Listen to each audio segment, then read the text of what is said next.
Hello students, welcome to Vaghela study channel. જો મિત્રો તમે આ ચેનલમાં નવા હોવ તો સૌપ્રથમ વાઘેલા સ્ટડી ચેનલને લાઈક કરો, શેર કરો અને સબસ્ક્રાઈબ કરો, જેથી કરીને મારા તમામ નોટિફિકેશન તમારા સુધી પહોંચે, તમે ઝડપથી સોલ્યુશન લઈ શકો. મિત્રો, તમને ખ્યાલ હશે કે ધોરણ 11 કોમર્સ અને આર્ટ્સ માટેની વિકાસ પરીક્ષાલક્ષી અસાઇનમેન્ટ દ્વિતીય પરીક્ષા માટેની બહાર પડી ગઈ છે અને તેના સૌથી પહેલાં latest solution Vaghela study channel ઉપર આપવામાં આવે છે. તો આજે સૌથી પહેલાં અર્થશાસ્ત્ર વિષયનું સોલ્યુશન આપવાનું છે. આ અર્થશાસ્ત્ર વિષય આર્ટ્સ અને કોમર્સ બંનેમાં આવતો કોમન સબ્જેક્ટ છે, જેથી આર્ટ્સના વિદ્યાર્થીઓ અને કોમર્સના વિદ્યાર્થીઓ તેનું સોલ્યુશન ઝડપથી મેળવી શકે અને આગામી દ્વિતીય પરીક્ષા માટેની તૈયારી અત્યારથી શરૂ કરી શકે. તો આ પ્રશ્નપત્રનું પરિરૂપ છે.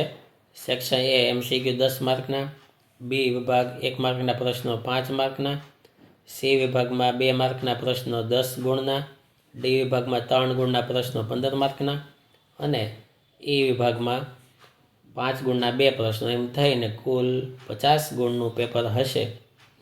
વિભાગ એની વાત કરીએ તો MCQ છે. MCQના જવાબો અસાઇનમેન્ટમાં આપેલા જ છે, છતાં મેં ટીક કરેલા છે. અસાઇનમેન્ટમાંથી જવાબો તમામ અપાયેલા છે. આ દરેકના વિભાગ એ માટે તમે જોઈ શકો છો કે પ્રકરણ 1ના છે MCQના બધા જવાબો, જો આ રીતે બધાના જવાબ આપેલા છે.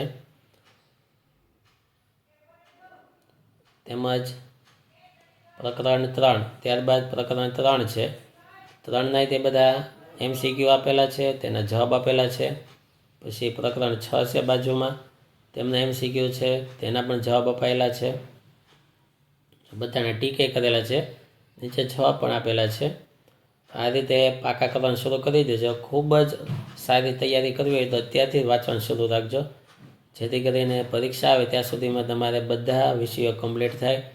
ટોટલી બધા વિષયનું સોલ્યુશન વાઘેલા સ્ટડી ચેનલમાં આપવામાં આવશે. જો આ બધા MCQ છે, તેને બધાના જવાબ અપાયેલા છે. આમાં જો આવી રીતે તમે ડાયરેક્ટ મોબાઈલમાંથી પાકા કરો તો પણ ચાલશે. જો આ પ્રકરણ 7માના બધા MCQ, તેના પણ જવાબ ટીક થયેલા છે, આપેલા છે. તેમજ પ્રકરણ 8માના બધા, 9માના બધાના MCQ આપેલા છે અને નીચે તેના જવાબો પણ અપાયેલા છે. તો જો તમે આવી રીતે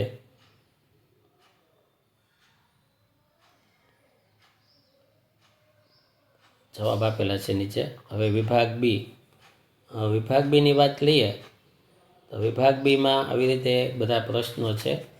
પ્રકરણ 1, પછી પ્રકરણ 2, 7, ત્રીજું.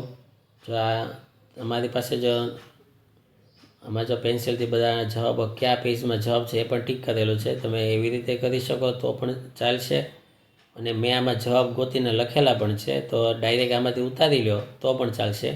પેજ નંબર લખેલા છે પેન્સિલથી, કે એનો જવાબ ક્યાં છે, કઈ રીતે છે, ટોટલી બધું જવાબ અપાયેલા છે સંપૂર્ણ રીતે. તમારી સાવ મહેનત ઓછી થઈ જાય એવી રીતે આપેલું છે. જો આવી રીતે બધા સવાલો છે. હવે જવાબોની વાત કરીએ તો જો બધા સવાલોના જવાબ અપાયેલા છે, તો હું જવાબો તમને સમજાવું કે વિભાગ બેની અંદર પ્રકરણ 1 સવાલ પહેલો છે કે આર્થિક માહિતીની રજૂઆત કઈ 3 રીતે કરી શકાય. તો આ 3 રીતે થાય: વર્ણનાત્મક રીતે, ભાષા દ્વારા અને આંકડાઓ દ્વારા. ત્રીજું આકૃતિ કે આલેખ દ્વારા. ત્યારબાદ બીજો વૃત્તાંશ આકૃતિ એટલે શું? જવાબ છે કુલ માહિતી માટે દોરવામાં આવેલું વર્તુળને તેના પેટા વિભાગોમાં અંશ મુજબ વિભાજિત કરતા મળતી આકૃતિને વૃત્તાંશ કહે છે. ભારતીય તત્વચિંતનમાં માનવ જીવનના મુખ્ય ઉદ્દેશો જણાવો. અસાઇનમેન્ટ સામે રાખજો, સવાલ અસાઇનમેન્ટમાં છે. આ રીતે જવાબ છે. પરીક્ષામાં સેમ આમ જ જવાબ તમારે લખવાના છે. તો જવાબ: ભારતીય તત્વચિંતનમાં માનવ જીવનના 4 મુખ્ય ઉદ્દેશો છે: ધર્મ, અર્થ, કામ અને મોક્ષ. સવાલ ચોથો છે માણસનું કર્તવ્ય શું છે? જવાબ: જીવન નિર્વાહ અને ભૌતિક સુખની પ્રાપ્તિ માટે અર્થોપાર્જન કરવું તે માણસનું કર્તવ્ય છે. સવાલ 5. ભારતીય ચિંતનમાં સમગ્રતયા શાનો વિચાર થતો હતો? જવાબ: માનવ કલ્યાણનો વિચાર થતો હતો. સવાલ 6. એડમ સ્મિથે લખેલા અર્થશાસ્ત્રના પુસ્તકનું નામ જણાવો. તો તે પુસ્તકનું નામ હતું વેલ્થ ઓફ નેશન્સ.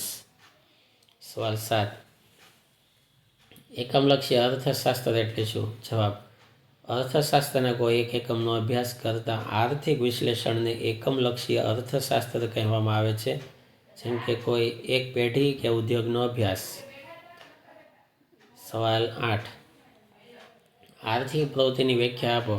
જવાબ: જરૂરિયાતોના સંતોષ માટે વસ્તુઓ કે સેવાઓ મેળવવા, આવક પ્રાપ્તિ કે ખર્ચ કરવાની પ્રવૃત્તિ એટલે આર્થિક પ્રવૃત્તિ. સવાલ 9. બિન આર્થિક પ્રવૃત્તિ એટલે શું? જવાબ: જે પ્રવૃત્તિ અર્થ ઉપાર્જન માટે થતી ન હોય તેવી પ્રવૃત્તિને બિન આર્થિક પ્રવૃત્તિ કહેવાય છે. સવાલ 10.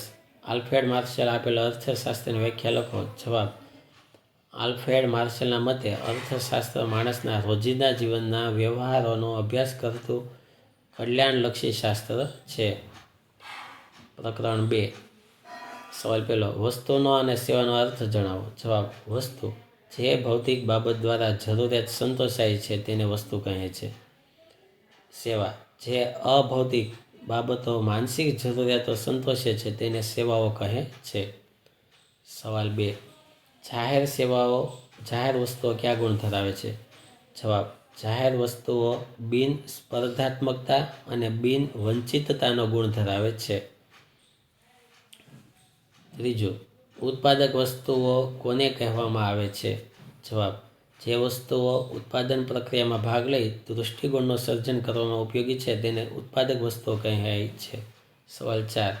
શ્રમિકનો શ્રમ સંપત્તિ ગણાય? જવાબ: શ્રમિકનો શ્રમ સંપત્તિ નથી, કારણ કે તે લાંબા ગાળા સુધી ટકાવી શકાતો નથી. સવાલ 5. વિચારોનો ગુણ શા માટે સંપત્તિ નથી? જવાબ: વિચારોનો ગુણ વિનિમય પાત્ર નથી, તેથી તે સંપત્તિ નથી. સવાલ 6. ઉત્પાદનનું અપ્રગતિશીલ સાધન કયું છે? જવાબ: જમીન. સવાલ 7. વ્યાપાર ચક્રના કયા તબક્કામાં મૂડીરોકાણ અને રોજગારીનો દર ઊંચો હોય છે? જવાબ: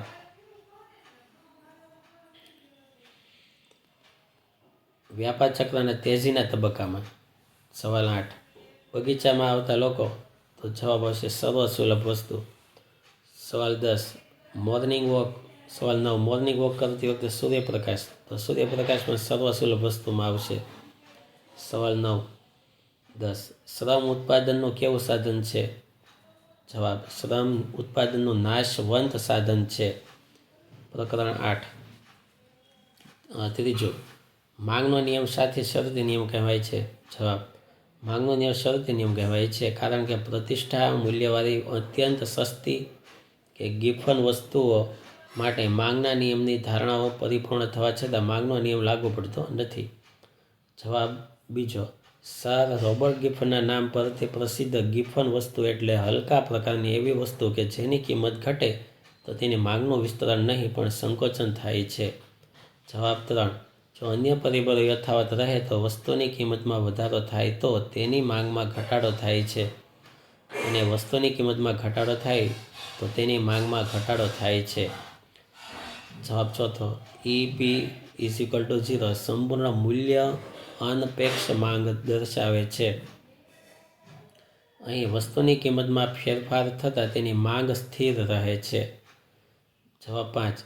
જ્યારે EP=0 હોય ત્યારે વસ્તુની માંગ સંપૂર્ણ મૂલ્ય અનપેક્ષ છે. જવાબ 6. વસ્તુની કિંમત વધતા વસ્તુની માંગમાં થતા ઘટાડાને માંગનું સંકોચન કહે છે. તો જો આવી રીતે 7મો જવાબ છે, 8મો જવાબ છે, બધા જવાબો લખી પાકા કરવાનું શરૂ કરી દેજો. ત્યારબાદ જો પ્રકરણ 7 તેના જવાબ એ બધા અપાયેલા છે. જો આવી રીતે વાંચીને પાકા કરજો. વિડીયો પોઝ કરીને પાકા કરજો. વિડીયો પોઝ કરીને લખી લેવાનું રાખજો. બધા જવાબો લખવાના રાખજો. ત્યારબાદ ધોરણ 9, 10 પછી પ્રકરણ 8. 8ના જવાબો બધા અપાયેલા છે આવી રીતે. જો દરેક જવાબો છે ટોટલી જો આ બધા એના જવાબ અપાયેલા છે. વિડીયો પોઝ કરી અને લખવાનું રાખજો. તો આ વિભાગ 2 અહીંયા પૂરો થયો. વિભાગ A અને Bનું સોલ્યુશન આવી ગયું. આવનારા વિડીયોમાં વિભાગ C, D ના સોલ્યુશન આપવાના છે. તમે તૈયારીમાં રહેજો. Thank you very much.